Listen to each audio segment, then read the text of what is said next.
Hello, everybody, and welcome back to Digital Point. Today, we're going to be taking a look at the app Chat GPT 3.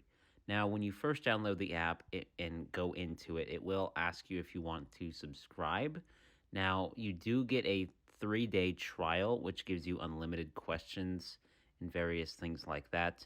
Otherwise, you can pay by the week, by the month, or an annual price. And the prices are pretty low, but I don't know the details of how many questions you get a day for the AI or different things like that. But I did go ahead for the purpose of this video just so I can give you guys the best look at this app.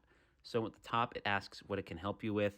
And after playing around with this app for a bit, I have to say the questions that you can ask and will get an actual answer to is pretty impressive. And I'll show you one of those questions that I was kind of impressed with here in just a second.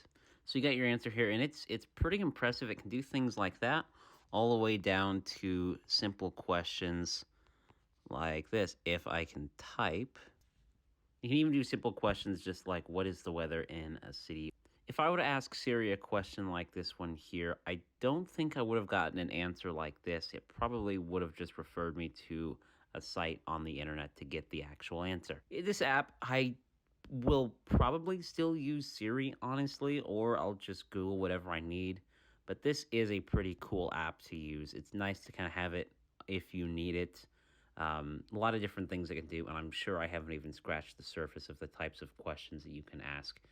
Really cool. So do you use Chat GPT 3?